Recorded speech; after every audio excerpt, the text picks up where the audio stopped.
Bismillahirrahmanirrahim. Assalamualaikum warahmatullahi wabarakatuh. Kembali lagi dengan Kunirpedia Channel. Jadi di video kali ini saya akan sharing tentang informasi terkait PPG tahap 2 tahun 2022. Nah, sebelum kita membahas informasi itu, teman-teman jangan lupa untuk subscribe dulu channel ini supaya channel ini lebih berkembang lagi. Oke, langsung saja. Jadi per tanggal 12 kemarin, jadi kalau kita buka SIM PKB seperti ini, di dalamnya itu ada undangan PPG tahap 2 ya, undangan seleksi administrasi. Nah, ini kita masuk ke dalam aplikasi SIM PKB-nya dulu dengan memasukkan nomor UKG dan kata sandinya, kemudian kita klik masuk seperti ini. Nah, setelah muncul tampilan seperti ini di sini tidak ada notifikasi terkait undangan ya, terkait undangan PPG tahap 2. Namun, kalau kita klik di sini, kemudian kita pilih PPG dalam jabatan, kita klik.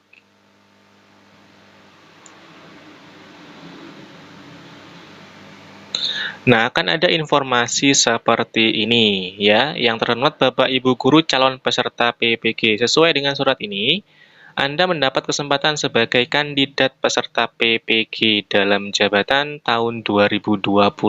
Ini artinya, Bapak Ibu sudah mendapat undangan terkait PPG dalam jabatan tahap 2 tahun 2022 ini. Nah, tahapan seleksi administrasinya ini akan dimulai pada tanggal 15 April, jadi besok. Jadi besok ini sudah mulai ada tahapan seleksi administrasinya. Itu seperti itu ya. Nah, kemudian berkas-berkas apa saja yang harus Bapak Ibu siapkan terkait seleksi administrasi ini. Nah, ini kita buka PowerPoint-nya seperti ini. Nah, kayak gini. Ini saya mendapatkan file ini tanggal 12 kemarin, jadi baru buat videonya hari ini.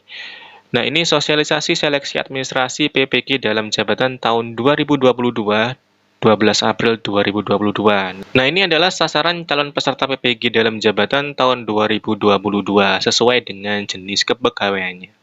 Ini ada GTY, honorer daerah, sampai guru bantu pusat. Nah, dari tabel ini, kalau ini disederhanakan akan menjadi 4 jenis. Ada CPNS, PNS, P3K, honorer daerah, dan GTY. Ini adalah sasarannya dengan jumlah 388.000 sekian. Itu. Nah, kemudian ini adalah sasaran calon peserta PPG. Ini per provinsi. Jadi setiap provinsi ada jumlah sasaran calon peserta PPG ini. Ya. Kemudian, nah ini jadwal seleksi administrasi PPG dalam jabatan tahun 2002 pada tahap 2. Nah ini 15 sampai 19 April prosedurnya seperti yang tahap 1 kemarin. Jadi pendaftaran, kemudian pengiriman berkas administrasinya. Ini mulai tanggal 15 sampai 19 April. Jadi mulai besok ini. Nah, kemudian tanggal 15 sampai tanggal 25 ini adalah perbaikan berkas administrasi bagi yang telah diverifikasi dan mendapatkan notifikasi tolak perbaikan. Jadi kalau misalkan di antara tanggal 15 sampai tanggal 25 ini ada tolak perbaikan, jadi buru-buru atau segera Bapak Ibu untuk memperbaiki berkasnya seperti itu. Jadi Bapak Ibu harus sering-sering mengecek akun SIM PKB-nya seperti itu. Nah, kemudian tanggal 15 sampai tanggal 27 April ini petugas Verval memeriksa berkas administrasi dan akan menyampaikan hasil vervalnya dalam 3 notifikasi. Nih, ada disetujui, ada ditolak perbaikan, dan ada ditolak permanen. Ini ditolak permanen ini sudah nggak bisa diperbaiki lagi. Nah, kemudian tanggal 29 April 2022, pengumuman hasil seleksi administrasinya dan informasi terkait tahapan selanjutnya. Kemudian pada bulan Mei, bagi guru yang lulus itu akan mengikuti seleksi akademik atau pretest. Jadwalnya akan ada di informasi selanjutnya. Seperti itu. Ini ada catatan. Guru yang akan diundang akan mendapatkan notifikasi undangan pendaftaran PPG Daljab tahun 2022 di akun SIM PKB-nya masing-masing per tanggal 12 April. Itu ya, seperti itu. Nah, kemudian untuk seleksi administrasinya ini adalah persyaratannya. Jadi data calon peserta berdasarkan hasil pemutakhiran dapodiknya per tanggal 21 Maret kemarin. Kemudian calon pesertanya ini terdiri dari 2 kategori, guru yang diangkat sampai 31 Desember 2015, kemudian guru yang diangkat mulai 1 Januari 2016 sampai 1 Januari 2019. Artinya, kalau misalkan TMT-nya itu 2 Januari sampai ke depan ini, berarti tidak akan terundang atau tidak akan menjadi calon peserta. Kemudian calon peserta wajib daftar di sini ya. Ini di SIM PKB-nya masing-masing. Kemudian verifikasi validasi dilakukan dengan melihat linearitas antara bidang studi PPG dengan ijazah calon pesertanya, serta syarat administrasi lainnya.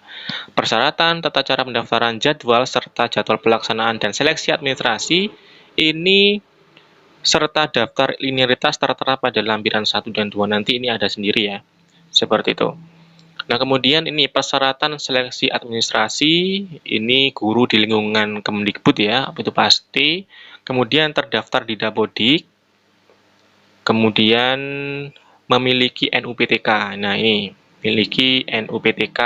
Kemudian telah diangkat sampai 1 Januari 2019. Artinya 2 Januari ini sudah tidak menjadi peserta. Nah, kemudian memiliki kualifikasi akademiknya itu S1, linear dengan bidang studi PPG-nya, aktif selama 2 tahun terakhir, usianya paling tinggi 58, itu per tanggal 31 Desember. Kemudian sehat jasmani, kemudian bebas narkotika, berkelakuan baik, ini SKCK, ini dilaporkan jika teman-teman sudah lulus pretest ya, untuk dilaporkan ke LPTK-nya, seperti itu. Kemudian persyaratan administrasi ini bisa teman-teman baca sendiri ya. Ini hasil pindah S1-nya asli atau fotokopi. Kalau asli ya cukup asli saja, jika fotokopi berarti dilegalisir perguruan tingginya. Bagi mahasiswa yang memiliki S1 di luar negeri, maka melampirkan surat penyetaraan dari Dirjen Dikti. Kemudian ada hasil pindai atau scan SK pengangkat pertama bagi guru ini tuh. Kemudian ada hasil pindah SK kenaikan pangkat, bisa teman-teman baca sendiri di sini sudah lengkap. Kemudian hasil pindah SK pembagian tugas, ini SK KBM 2 tahun terakhir, yaitu tahun 2020-2021 dan 2021-2022. Bisa asli atau fotokopi, kalau fotokopi berarti dilegalisir kepala sekolah. Kemudian hasil pindah scan fakta integritas yang ditandatangani atau dibubui materai 10.000, ini formatnya nanti ada, bisa teman-teman download nanti, itu sudah ada sendiri. Nah, kemudian ini guru yang diberi tugas sebagai kepala sekolah. Nah, ini nih. Ini jadi pada tahap 1 kemarin kepala sekolah tidak terundang. Jadi di tahap 2 ini kepala sekolah diberi kesempatan, jadi diundang.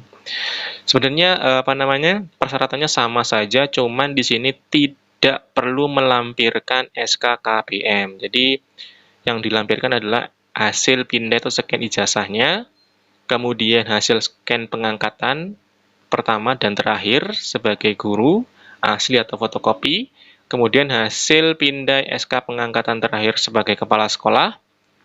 Nih, kalau misalkan Dinas Pendidikan untuk PNS, Ketua Yayasan untuk non-PNS. Kemudian di-scan hasil pindah scan ini fakta integritasnya dan dibubui materai. Ini formatnya sudah ada nanti, seperti itu. Nah, tata cara pendaftarannya ini akan saya bahas di video selanjutnya ya. Atau bisa teman-teman baca ini tata cara pendaftarannya seperti itu. Mungkin hanya ini ya yang bisa saya sharingkan terkait informasi PPG dalam jabatan tahun 2022 tahap 2 ini. Oke, sampai sini dulu. Jangan lupa untuk like dan share video ini jika video ini bermanfaat. Dan jangan lupa untuk subscribe channel ini supaya channel ini lebih berkembang lagi. Oke, sampai sini dulu. Saya akhiri. Wassalamualaikum warahmatullahi wabarakatuh.